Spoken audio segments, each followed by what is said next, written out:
ordered pair 2, 3 represents a point on the graph of a proportional relationship. Remember, proportional means to be going through the origin, a line going through the origin. Which two ordered pairs could represent other points on the graph of a proportional relationship? Sam, what does proportional mean? It goes to the origin. Thank you, Sam. Appreciate it. So I'm going to have a line going through the origin, and it goes to 2, 3. What you should do is get some kind of straight edge or some kind of straight line. Connect those 2 points. And see which other point. For sure that one, because that's going through the origin / making it proportional. And the other one way out there. So those are my 2 other points. This one because it's proportional. Remember, proportional, I would like to go ahead and do that and make it 0, 0. And then this one right here. So it goes through those 2 points with that one. So that's your answer for that one. Pretty good question there. I really like that one. That was on benchmark 1. And Sam got it right. Okay, so a bottle contains 30 fluid ounces of orange juice and 18 fluid ounces of pineapple juice. Which graph has a slope that best represents the ratio of orange juice to pineapple juice? Okay, so that one is the keywords. Ratio. Ratio means a fraction. Orange to pineapple. Okay, so that means orange goes first. And how many does it say of orange is? 30. Orange over pineapple. So we're going to set up over 30 over 18.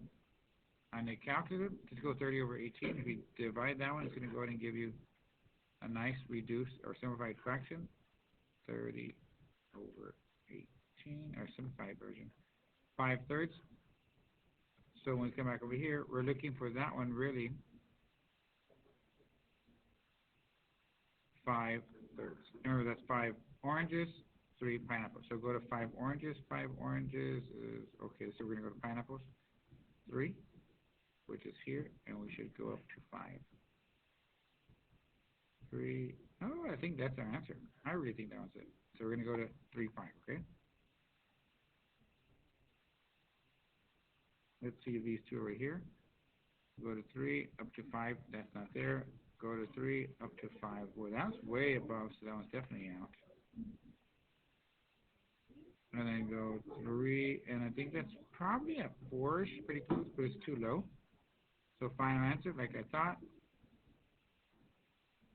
letter A. Looks good. Check.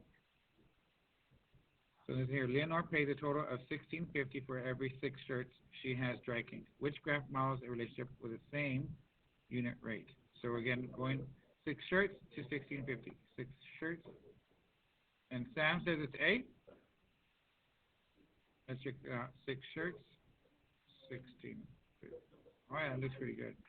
6 shirts, 16.50. Nope. I don't even think the next one will be working. No, no.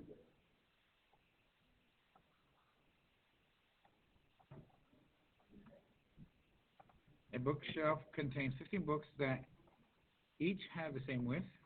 The combined width for all 15 books is 12 inches. Which graph has a slope that best models the width of each book? Or basically, each book, the slope of each book. So we're going to go here, 15 books, 12 inches. Okay, I'm sorry about that. Let me just move it up.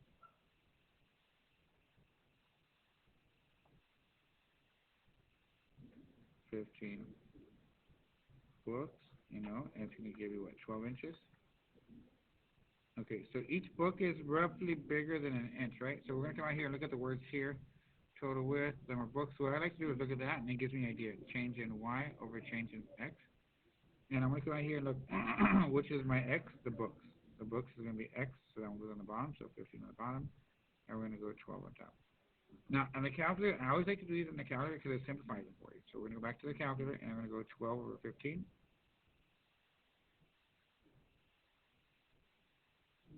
And it gives me 4/5. When it comes to the 4/5, I come back over here. Sorry about that.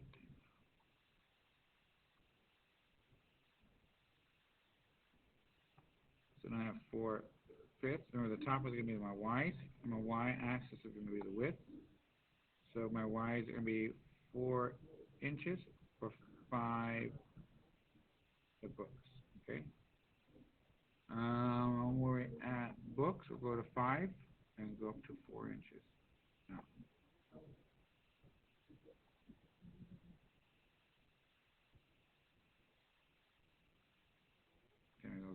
here. We're going to go 5 books, 4 inches.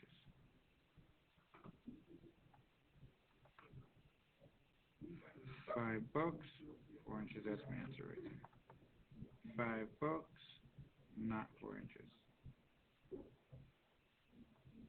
Oh, yeah, right. Remember I told you, every time you have a vertical line or a horizontal line like this, never your answer. Final answer, letter B. On this one, a bus travels 25 miles in 30 minutes. Minutes is always your x. Look at the time. Minutes is always x. Which graph has a slope that best represents the number of miles per minute the bus travels? And a special guest? Guess who? Guess who?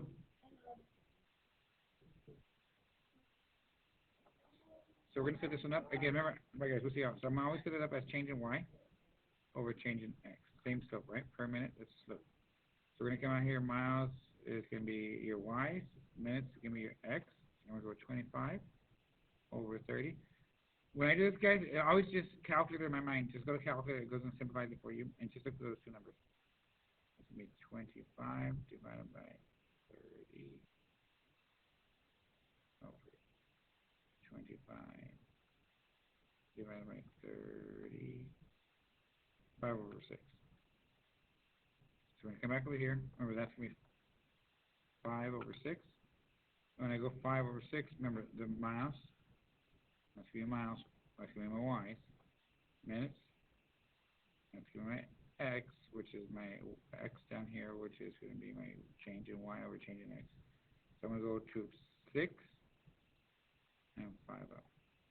So, actually, you can just use the numbers here. I'm sorry, I didn't even realize this. So I go to 30, what? And 25. This one says 30 and 30. Wrong.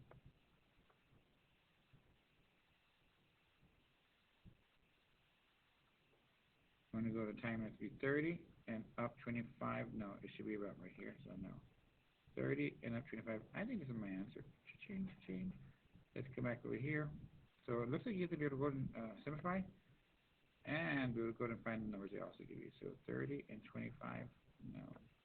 I'm going to go right here. That's going to be that one.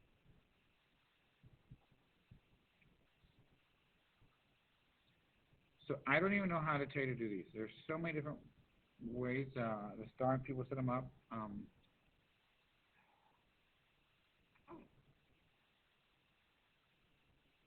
Two examples. I'll show you 2 different ways to get it correct. Okay. The first way is the way you should work it out. The second way, I really don't hope you work it out like that, but it still works 100% of the time. I've never seen it fail. So we're going to come out here and just work on it the way the way you should work it out. It's been P to R.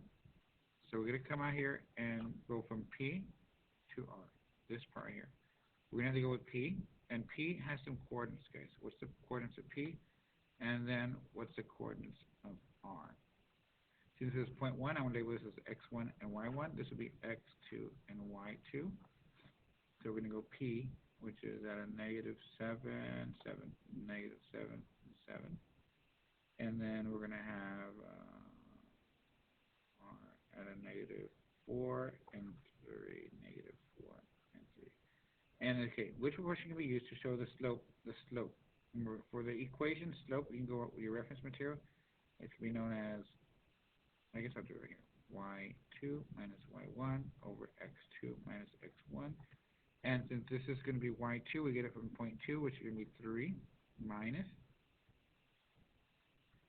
y1, which is a 7. So look for 3 minus 7. So that's the only one out. Ooh, that might be our answer already.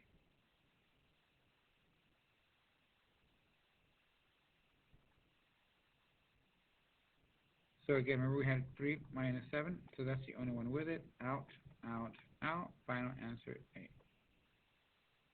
But let me just come back here and set it up. Okay, so this is the top part, right? This is y2 minus y1, and I put it over x2 minus x1. x2 is a -4 minus an x1, a -7. And let's see if the whole thing matches up, and the whole thing matches up. That's where it's been passed like that for the past couple of years, and it's been working easy. Now I think the next question is kind of, it threw me off, way off. I didn't even know how they were coming up with this without, honestly, looking like a fool with my students.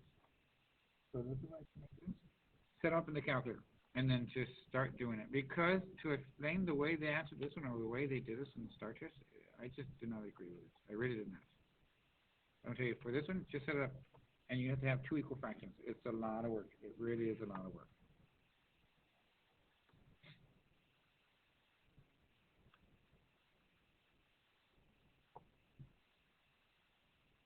So in this one here, you basically have to set up and write the whole thing. It's kind of annoying, but this is what you're going to have to do. So let me see. Let's just see. I think the best thing for us would be come out here and set up the fraction. I would set up the fraction and make sure you know you copy it exactly equal to the other fraction. So up here, we'd have 6 minus a negative 4 over a negative 11 minus a negative 6. And then it's going to be equal what? 6 minus 2. And then here we're going to have a negative 11 minus a negative 9. And when you press enter, it should say true. Oh, that's my answer. Thank God. All right. Say this one over here, okay, is wrong. So I'm going to start that one. I'm going to do the same thing again, control division. And we're going to go ahead and have the two equal fraction right. This is the proportion, two equal fractions in that situation is kind of proportion. But the proportion is basically saying this slope equals that slope. And the reason that's true because however you look from this line here, you use these 2 points, or these 2 points, whatever points you use, you're going to get the same slope. And that's what it's saying here. So if you do it right, you're going to get the same slope / it's true. If you do it wrong, then the slopes are not the same / you use the wrong numbers. Let's see. So that's the top part. I'm doing this right here. 6 minus a negative 4. Over here, 6 minus 2. And then a negative 11 minus negative 9. That's false. So the true one will give you true. The others will be false. So that's just the easiest and simplest way to approach that one.